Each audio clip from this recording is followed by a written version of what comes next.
बंधु माने आजिर एही भिडियोटी मकर राशि पाई बहुत गुरुत्वपूर्ण अटे। आज आमे जानिबा मकर राशि पाई 2024 जुलाई मासटी किपरि रहिबो। मकर राशिर मासिक राशिफल उपरे आलोचना करिबा। मकर राशि पाई एही जुलाई मासटी किपरि रहिबो संपूर्ण भावरे आमे सेही विषय आलोचना करिबा। मकर राशिर स्वास्थ्य, शिक्षा, प्रेम, वैवाहिक जीवन, भाग्य, क्यारियर एवं व्यापार वाणिज्य किपरि रहिबो एही जुलाई मासरे से विषय विस्तार रूपरे आलोचना करिबा। नवग्रहंकर स्थिति मध्य देखिबा। नवग्रह केउं प्रकारर फल देबारे सक्षम हेबे। शेषरे अशुभत्व प्रदान करुथिबा ग्रहमानंकर प्रतिकार विषय मध्य जानिबा। सेथिपाई भिडियोटी को स्किप न करी शेष पर्यंत निश्चय देखंतु एवं आपणकर जदि मकर राशि होइथाय तेबे भिडियोटी को लाइक करी चैनल टी को सब्सक्राइब करि दियंतु एवं कमेंट बॉक्स रे जय श्री जगन्नाथ निश्चय लिखंतु। बंधु माने एही कार्यक्रमटी जन्म राशि एवं चंद्र राशि उपरे आधारित अटे। जुलाई मास आरंभ रे मकर राशि रे नवग्रहंकर स्थिति विषय सर्वप्रथमे जानिबा। बंधु माने राशि चक्रर दशम राशि हेउछि मकर राशि एवं आपणकर राशिर अधिपति हेउछन्ति शनिदेव एवं शनिदेव आपणकर द्वितीय भावरे विराजमान अछन्ति। आपणकर तृतीय भावरे राहु विराजमान अछन्ति। आपणकर नवम भावरे केतु विराजमान अछन्ति। चतुर्थ भावरे मंगल विराजमान अछन्ति। पंचम भावरे देवगुरु बृहस्पति विराजमान अछन्ति। आपणकर षष्ठ भावरे सूर्य एवं शुक्र विराजमान अछन्ति एवं आपणकर सप्तम भावरे बुध विराजमान अछन्ति। तेबे सर्वप्रथमे आसंतु जानिनेबा आपणकर स्वास्थ्य किपरि रहिबो एही 2024 जुलाई मासरे। बंधु माने आपणक कुंडलीर प्रथम भाव होइथाय आपणकर स्वास्थ्यर भाव, आपणकर इम्यूनिटी सिस्टमर भाव एवं आपणकर प्रथम भावर अधिपति हेउछन्ति शनिदेव जे कि आपणकर द्वितीय भावरे अवस्थान करिसेंति। शनिकर स्थिति एठारे भल रहिछि एवं बुध मध्य आपणक पई बहुत भल अछन्ति। केंद्र रे अवस्थान करिसेंति एवं शुक्रंकर स्थिति मध्य बहुत भल रहिछि। मात्र 7 जुलाई परे शुक्रंकर स्थिति भल रहिछि। 7 जुलाई पूर्वरु आपणकर पेट जनित किछि समस्या देखा देई पारे। गैस भली समस्या देखा देई पारे कारण शुक्र हेउछन्ति आपणकर पंचम भावर अधिपति। पंचम भाव होइथाय आपणकर पेटर भाव, पाकस्थलीर भाव एवं 7 जुलाई पर्यंत शुक्र आपणकर षष्ठ भावरे रहिबे।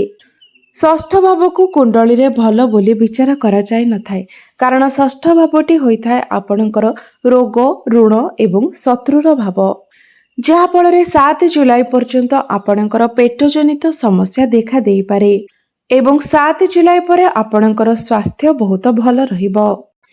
पुणी 19 जुलाई को बुध आपणकर अष्टम भाव को गोचर करिवे जहा फल रे 19 जुलाई परे आपणकर त्वचा जनित किछि समस्या देखा देई पारे कारण बुध हेउछन्ति त्वचार कारक ग्रह।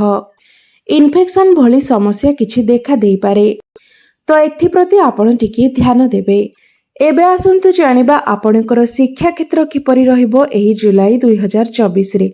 बंधु माने आपणक कुंडलीर पंचम भाव होइथाय आपणकर शिक्षार भाव एवं आपणकर पंचम भावर अधिपति हेउछन्ति शुक्रदेव जे कि आपणकर षष्ठ भावरे अछन्ति। मात्र 7 जुलाई को शुक्र आपणकर केंद्र को अर्थात सप्तम भाव को चलन करिवे। तो बंधु माने 7 जुलाई परे आपणकर शिक्षा क्षेत्र बहुत भल रहिछि। 7 जुलाई परे आपण शिक्षा क्षेत्र रे बहुत अधिक उन्नति करिवे। जदि एही मासरे आपणकर कोनोसी एग्जाम अछि किंबा आपण केउठारे एडमिशन नेबा पई चाहुछन्ति, उच्च शिक्षा करिबा पई चाहुछन्ति तेबे 7 जुलाई परे आपणक पई समय बहुत भल रहिछि। मात्र 7 जुलाई पूर्वरु आपण निजर पाठ पढारे कोनोसी भी बड़ निष्पत्ति नियंतु नाही। 7 जुलाई परे समय आपणक पई बहुत भल रहिबो कारण त्रिकोणर अधिपति आपणकर केंद्र रे अवस्थान करिवे एवं राजयोगर निर्माण करिवे। तो एही मासरे आपणकर पाठ पढ़ार स्थिति बहुत भल रहिछि। ପାଠପଢ଼ାକୁ ନେଇ ଚିନ୍ତା କରିବାର କୌଣସି ଆବଶ୍ୟକତା ନାହିଁ। ଏବେ ଆସନ୍ତୁ ଜାଣିବା ଆପଣଙ୍କର ପ୍ରେମ ଜୀବନ କିପରି ରହିବ ଏହି ଜୁଲାଇ 2024ରେ। ତ ବନ୍ଧୁମାନେ, ପଞ୍ଚମ ଭାବଟି ଆପଣଙ୍କର ଶିକ୍ଷାର ଭାବ ହେବା ସହିତ ପଞ୍ଚମ ଭାବଟି ହୋଇଥାଏ ଆପଣଙ୍କର ପ୍ରେମ ଜୀବନର ଭାବ ଏବଂ ଆପଣଙ୍କର ସନ୍ତାନର ଭାବ। ଏବଂ ପଞ୍ଚମ ଭାବର ଅଧିପତି ହେଉଛନ୍ତି ଶୁକ୍ରଦେବ, ଯିଏକି ବର୍ତ୍ତମାନ ଆପଣଙ୍କର ଷଷ୍ଠ ଭାବରେ ବିରାଜମାନ ଅଛନ୍ତି। ବନ୍ଧୁମାନେ, ଆପଣଙ୍କର ପଞ୍ଚମ ଭାବରେ ଦେବଗୁରୁ ବୃହସ୍ପତି ବିରାଜମାନ ଅଛନ୍ତି। ଏହାର ଅର୍ଥ ହେଉଛି ଆପଣ ଆପଣଙ୍କର ପ୍ରେମ ଜୀବନରେ ବହୁତ ବଡ଼ ବଡ଼ ସ୍ୱପ୍ନ ଦେଖୁଥିବେ, ମାତ୍ର ତାହା ପୂରଣ ହୋଇପାରୁନଥିବ। ଠିକ୍ ସମୟରେ ଆପଣଙ୍କର ସେହି ସ୍ୱପ୍ନ ପୂରଣ ହୋଇପାରୁନଥିବ, ଯାହାଫଳରେ ଆପଣଙ୍କ ମଧ୍ୟରେ ଟିକିଏ ଚିଡ଼ଚିଡ଼ା ସ୍ୱଭାବ ଦେଖା ଦେଇପାରେ। ଏବଂ ଶନି ଆପଣଙ୍କର ଦ୍ୱିତୀୟ ଭାବରେ ବିରାଜମାନ ଅଛନ୍ତି। ଆପଣ ଟିକିଏ ନିଜର ବାଣୀ ଉପରେ ନିୟନ୍ତ୍ରଣ ରକ୍ଷା କରନ୍ତୁ। ବନ୍ଧୁମାନେ, ଧ୍ୟାନ ରଖିବେ ଯେ 7 ଜୁଲାଇ ପୂର୍ବରୁ ଆପଣଙ୍କ ମଧ୍ୟରେ କିଛି କଳି ଝଗଡ଼ା ହୋଇପାରେ, ମନାନ୍ତର ହୋଇପାରେ। ମାତ୍ର 7 ଜୁଲାଇକୁ ଶୁକ୍ର ଯେତେବେଳେ ଆପଣଙ୍କର ସପ୍ତମ ଭାବକୁ ଗୋଚର କରିବେ, ସେତେବେଳେ ଆପଣଙ୍କର ପ୍ରେମ ଜୀବନରେ ପୁଣି ଥରେ ଖୁସି ଫେରି ଆସିବ। ଆପଣଙ୍କ ଦୁଇ ଜଣଙ୍କ ଭିତରେ ଭଲ ପାଇବା ବଢ଼ିବ, ସମ୍ପର୍କ ସୁମଧୁର ହେବ। ଆଗରୁ ଯାହା ବି କିଛି ସମସ୍ୟା ରହିଥିଲା ସେସବୁର ସମାଧାନ ହୋଇଯିବ। ଏମିତିକି ଆପଣଙ୍କର ଭଲ ପାଇବା ବିବାହର ରୂପ ମଧ୍ୟ ନେଇପାରେ, କାରଣ ଗୁରୁ ଆପଣଙ୍କର ପଞ୍ଚମ ଭାବରେ ବିରାଜମାନ ଅଛନ୍ତି। ଏବେ ଆସନ୍ତୁ ଜାଣିବା ଆପଣଙ୍କର ବୈବାହିକ ଜୀବନ କିପରି ରହିବ ଏହି ଜୁଲାଇ 2024ରେ। ତ ବନ୍ଧୁମାନେ, ଆପଣଙ୍କର କୁଣ୍ଡଳୀର ସପ୍ତମ ଭାବ ହୋଇଥାଏ ଆପଣଙ୍କର ବୈବାହିକ ଜୀବନର ଭାବ, ଆପଣଙ୍କର ଲାଇଫ୍ ପାର୍ଟନରଙ୍କର ଭାବ। ଏବଂ ଆପଣଙ୍କର ସପ୍ତମ ଭାବର ଅଧିପତି ହେଉଛନ୍ତି ଚନ୍ଦ୍ରମା। ଏବଂ ଚନ୍ଦ୍ରମା ପ୍ରତି 2 ଦିନରେ ଥରେ ରାଶି ପରିବର୍ତ୍ତନ କରିଥାନ୍ତି। ଏବଂ ଆପଣଙ୍କର ସପ୍ତମ ଭାବରେ ବୁଧ ବିରାଜମାନ ଅଛନ୍ତି। ବନ୍ଧୁମାନେ, ବୁଧ ଏଠାରେ ବୁଦ୍ଧିମତାର ସହିତ କାର୍ଯ୍ୟ କରିବେ। ଆପଣଙ୍କର ବୈବାହିକ ଜୀବନରେ ଯାହା ବି କିଛି ସମସ୍ୟା ଆସିବ ତାକୁ ବୁଦ୍ଧିମତାର ସହିତ ସମ୍ଭାଳି ନେବେ। ବନ୍ଧୁମାନେ, ଆପଣମାନେ ଲକ୍ଷ୍ୟ କରିଥିବେ ଆପଣମାନଙ୍କର ଜୀବନସାଥୀ ଟିକିଏ ମୁଡି ସ୍ୱଭାବର ହୋଇଥାନ୍ତି, କାରଣ ଆପଣଙ୍କର ସପ୍ତମ ଭାବର ଅଧିପତି ହେଉଛନ୍ତି ଚନ୍ଦ୍ରମା। ସେମାନଙ୍କୁ 64 କଳାର ଜ୍ଞାନ ଥାଏ। ସେମାନେ କେବେ କେବେ ବହୁତ ଅଧିକ ଖୁସି ହୋଇଯାଆନ୍ତି ତ କେବେ କେବେ ପୁଣି ବହୁତ ଅଧିକ ଦୁଃଖୀ ହୋଇଯାଆନ୍ତି। ବେଳେବେଳେ ବହୁତ ଭଲ କଥା କୁହନ୍ତି ତ ପୁଣି ବେଳେବେଳେ ବହୁତ ଚିଡ଼ିଚିଡ଼ା ସ୍ୱଭାବର ହୋଇଯାଇଥାନ୍ତି। ଏବଂ କେବେ କେବେ କୌଣସି କଥାକୁ ନେଇ ଅଧିକ ଭାବିବାକୁ ମଧ୍ୟ ଲାଗିଥାନ୍ତି। ସେମାନେ ବହୁତ ଚଞ୍ଚଳ ସ୍ୱଭାବର ହୋଇଥାନ୍ତି ଏବଂ ପିଲାଳିଆ ଭଳି ହୋଇଥାନ୍ତି। ଅର୍ଥାତ୍ ଆପଣ ହଠାତ୍ କରି ସେମାନଙ୍କର ସ୍ୱଭାବ ବିଷୟରେ କିଛି ବୁଝିପାରିବେ ନାହିଁ। ତେବେ ଏହି ମାସରେ ଆପଣଙ୍କର ବୈବାହିକ ଜୀବନ 70% ଭଲ ରହୁଛି।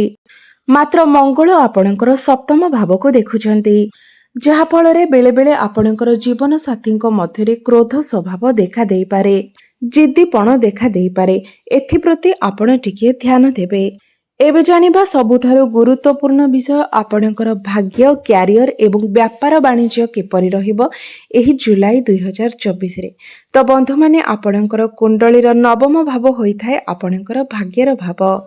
ଏବଂ ଆପଣଙ୍କର ନବମ ଭାବର ଅଧିପତି ହେଉଛନ୍ତି ବୁଧ ଦେବ। ଏବଂ ବୁଧ ଆପଣଙ୍କର ସପ୍ତମ ଭାବରେ ବିରାଜମାନ ଅଛନ୍ତି। ବନ୍ଧୁମାନେ, 19 ଜୁଲାଇ ପୂର୍ବରୁ ଭାଗ୍ୟ ଆପଣଙ୍କର ବହୁତ ଭଲ ରହିଛି, କାରଣ 19 ଜୁଲାଇ ପୂର୍ବରୁ ଆପଣଙ୍କର କେନ୍ଦ୍ର ତ୍ରିକୋଣ ରାଜଯୋଗ ବନୁଅଛି। ବୁଧ ଆପଣଙ୍କର ସପ୍ତମ ଭାବରେ ବସି ଆପଣଙ୍କର ଲଗ୍ନ ଭାବକୁ ଦେଖୁଛନ୍ତି, ଅର୍ଥାତ୍ ଭାଗ୍ୟ ଆପଣଙ୍କର ପ୍ରବଳ ଅଛି। ଆପଣ କମ୍ ପରିଶ୍ରମରେ ଅଧିକ ଫଳ ଲାଭ କରିବେ। ଆପଣ ଯଦି କୌଣସି ବଡ଼ ଇନଭେଷ୍ଟମେଣ୍ଟ କରିବା ପାଇଁ ଚାହୁଁଛନ୍ତି କିମ୍ବା କୌଣସି ବଡ଼ କାର୍ଯ୍ୟ, ନୂତନ କାର୍ଯ୍ୟର ଆରମ୍ଭ କରିବା ପାଇଁ ଚାହୁଁଛନ୍ତି କିମ୍ବା ଗୃହରେ କିଛି ଶୁଭ ମାଙ୍ଗଳିକ କାର୍ଯ୍ୟ କରିବା ପାଇଁ ଚାହୁଁଛନ୍ତି, ତେବେ 19 ଜୁଲାଇ ପୂର୍ବରୁ କରିନିଅନ୍ତୁ। ଭାଗ୍ୟ ଆପଣଙ୍କୁ ସାଥ ଦେବ, ଆପଣଙ୍କୁ ଶୁଭ ଫଳ ପ୍ରାପ୍ତି ହେବ। ମାତ୍ର 19 ଜୁଲାଇ ପରେ ବୁଧ ଆପଣଙ୍କର ଅଷ୍ଟମ ଭାବକୁ ଗୋଚର କରିବେ, ଯାହାଫଳରେ 19 ଜୁଲାଇ ପରେ ଆପଣଙ୍କୁ ଭାଗ୍ୟର ସାଥ ମିଳିନପାରେ। 19 ଜୁଲାଇ ପରେ ଆପଣ କୌଣସି ବି ବଡ଼ ନିଷ୍ପତ୍ତି ନିଅନ୍ତୁ ନାହିଁ କିମ୍ବା କୌଣସି ନୂତନ କାର୍ଯ୍ୟର ଆରମ୍ଭ ମଧ୍ୟ କରନ୍ତୁ ନାହିଁ। ଏବଂ ଏହି ସମୟରେ କୌଣସି ଜିନିଷ କିଣାବିକା ମଧ୍ୟ କରନ୍ତୁ ନାହିଁ, କାରଣ ଆପଣ ସମସ୍ୟାର ସମ୍ମୁଖୀନ ହୋଇପାରନ୍ତି। ଏବେ ଆସନ୍ତୁ ଜାଣିନେବା ଆପଣଙ୍କର କ୍ୟାରିୟର କିପରି ରହିବ ଏହି ଜୁଲାଇ 2024ରେ। ବନ୍ଧୁମାନେ, ଆପଣଙ୍କର ଦଶମ ଭାବଟି ହୋଇଥାଏ ଆପଣଙ୍କର କ୍ୟାରିୟର ଭାବ। ଆପଣଙ୍କର ଦଶମ ଭାବର ଅଧିପତି ହେଉଛନ୍ତି ଶୁକ୍ର, ଯିଏକି ବର୍ତ୍ତମାନ ଆପଣଙ୍କର ଷଷ୍ଠ ଭାବରେ ବିରାଜମାନ ଅଛନ୍ତି ଏବଂ 7 ଜୁଲାଇକୁ ଆପଣଙ୍କର ସପ୍ତମ ଭାବକୁ ଗୋଚର କରିବେ। ତ ବନ୍ଧୁମାନେ, 7 ଜୁଲାଇ ପରେ ଆପଣଙ୍କର କ୍ୟାରିୟରରେ ବହୁତ ଭଲ ଉନ୍ନତି ଆସିବ। ଆପଣ ଯେଉଁ ବି କାର୍ଯ୍ୟରେ ହାତ ଦେବେ ତାହା ସହଜ ଏବଂ ସୁବିଧାରେ ହୋଇଯିବ। ଆପଣ ପ୍ରତ୍ୟେକ କାର୍ଯ୍ୟକୁ ସୁରୁଖୁରୁରେ କରିପାରିବେ। କର୍ମକ୍ଷେତ୍ରରେ ଆପଣଙ୍କର ବିଶେଷ ଉନ୍ନତି ପରିଲକ୍ଷିତ ହେବ। କର୍ମକ୍ଷେତ୍ରରେ ପରିବର୍ତ୍ତନ ମଧ୍ୟ ଆସିବ। ପ୍ରମୋସନର ଯୋଗ ମଧ୍ୟ ବନୁଅଛି ଏବଂ ଯେଉଁମାନଙ୍କ ପାଖରେ କୌଣସି ଚାକିରି ବାକିରି ନାହିଁ କିମ୍ବା କୌଣସି ବି କର୍ମ ସଂସ୍ଥାନ ନାହିଁ, ସେମାନଙ୍କୁ ଚାକିରି ମଧ୍ୟ ମିଳିଯାଇପାରେ। ତେବେ 7 ଜୁଲାଇ ପରେ ଏହି ମାସରେ ଆପଣଙ୍କର କ୍ୟାରିୟର ବହୁତ ଭଲ ରହୁଛି। ଏବେ ଆସନ୍ତୁ ଜାଣିବା ଆପଣଙ୍କର ବ୍ୟାପାର ବାଣିଜ୍ୟ କିପରି ରହିବ ଏହି ଜୁଲାଇ 2024ରେ। ବନ୍ଧୁମାନେ, ଆପଣଙ୍କର ସପ୍ତମ ଭାବ ହୋଇଥାଏ ଆପଣଙ୍କର ବ୍ୟାପାର ବାଣିଜ୍ୟର ଭାବ ଏବଂ ସପ୍ତମ ଭାବର ଅଧିପତି ହେଉଛନ୍ତି ଚନ୍ଦ୍ରମା ଏବଂ ଆପଣଙ୍କର ସପ୍ତମ ଭାବରେ ବର୍ତ୍ତମାନ ବୁଧ ବିରାଜମାନ ଅଛନ୍ତି ଏବଂ 7 ଜୁଲାଇକୁ ଶୁକ୍ର ମଧ୍ୟ ସପ୍ତମ ଭାବକୁ ଗୋଚର କରିବେ। ତ 7 ଜୁଲାଇ ପରେ ଆପଣଙ୍କର ବ୍ୟାପାର ବାଣିଜ୍ୟ ବହୁତ ଭଲ ରହିବ। ଆପଣ ଯଦି ଇମ୍ପୋର୍ଟ ଏକ୍ସପୋର୍ଟର କାର୍ଯ୍ୟ କରୁଛନ୍ତି ତେବେ ଆପଣଙ୍କୁ ଅଧିକ ଶୁଭ ଫଳ ପ୍ରାପ୍ତି ହେବ। ଯଦି ଆପଣଙ୍କର ଷ୍ଟେସନାରୀ ଦୋକାନ ଅଛି, ହୋଟେଲର ବ୍ୟବସାୟ ଅଛି କିମ୍ବା ରେଷ୍ଟୁରାଣ୍ଟ ଅଛି, ତ ସେଥିରେ ଆପଣଙ୍କୁ ଅଧିକ ଲାଭ ପ୍ରାପ୍ତ ହେବ। ଆପଣଙ୍କର ଯଦି ଟ୍ରାଭେଲିଂର କାର୍ଯ୍ୟ ଅଛି, ଜମି କିଣାବିକାର କାର୍ଯ୍ୟ କରୁଛନ୍ତି, ତେବେ ଆପଣଙ୍କ ପାଇଁ ସମୟ ବହୁତ ଭଲ ରହିଛି। ତେବେ ଦେଖିବାକୁ ଗଲେ ଏହି ସମ୍ପୂର୍ଣ୍ଣ ମାସଟିରେ ଆପଣଙ୍କର ବ୍ୟାପାର ବାଣିଜ୍ୟର ସ୍ଥିତି ବହୁତ ଭଲ ରହିଛି। ଏହି ମାସରେ ଆପଣଙ୍କର ଡେଲି ଇନକମରେ ବୃଦ୍ଧି ପାଇବ। ଆପଣଙ୍କର ଫାଇନାନ୍ସିଆଲ ଗ୍ରୋଥ ହେବ। ଆପଣଙ୍କୁ ଏହି ମାସରେ ଅଚାନକ ଧନ ପ୍ରାପ୍ତି ମଧ୍ୟ ହୋଇପାରେ। ଏବେ ଆସନ୍ତୁ ଜାଣିବା କିଛି ଉପାୟ ବିଷୟରେ ଯେଉଁଗୁଡ଼ିକ କରିବା ଦ୍ୱାରା ଏହି ମାସରେ ଆପଣଙ୍କର ଯାହା ବି କିଛି ଅଶୁଭତ୍ୱ ରହୁଛି ସେସବୁର ଖଣ୍ଡନ ହୋଇପାରିବ। ତ ଆପଣମାନେ ଶୁଭତ୍ୱ ପ୍ରାପ୍ତି ପାଇଁ ପ୍ରତ୍ୟେକ ଦିନ ଶୁକ୍ରଙ୍କର ବୀଜ ମନ୍ତ୍ରକୁ ଜପ କରନ୍ତୁ। ଓମ୍ ଗ୍ରାମ ଗ୍ରୀମ ଗ୍ରୋମ ସହ ଶୁକ୍ରାୟ ନମଃ। ଏହି ମନ୍ତ୍ରଟିକୁ ଆପଣ ପ୍ରତ୍ୟେକ ଦିନ 108 ଥର ଜପ କରନ୍ତୁ ଏବଂ ପ୍ରତ୍ୟେକ ଦିନ ଆପଣ ହନୁମାନ ଚାଳିଶାର ପାଠ କରନ୍ତୁ। ଏହା ବ୍ୟତୀତ ଆପଣ ପ୍ରତ୍ୟେକ ଦିନ ବୁଦ୍ଧଙ୍କର ବୀଜ ମନ୍ତ୍ରର ଜପ ମଧ୍ୟ ଅବଶ୍ୟ କରନ୍ତୁ। ଓମ୍ ବ୍ରାମ ବ୍ରିମ ବ୍ରୌଂ ସହ ବୁଦ୍ଧାୟ ନମଃ। ଏହି ମନ୍ତ୍ରଟିକୁ ଆପଣ ପ୍ରତ୍ୟେକ ଦିନ 108 ଥର ଜପ କରନ୍ତୁ। ଆପଣଙ୍କୁ ସୌଭାଗ୍ୟ ପ୍ରାପ୍ତି ହେବ ଏବଂ ଭାଗ୍ୟରେ ପରିବର୍ତ୍ତନ ମଧ୍ୟ ଆସିବ। ଆପଣଙ୍କର ଜୀବନ ମଙ୍ଗଳମୟ ହେଉ, ଏହା ହିଁ ଈଶ୍ୱରଙ୍କ ନିକଟରେ ମୋର ପ୍ରାର୍ଥନା। ଧନ୍ୟବାଦ।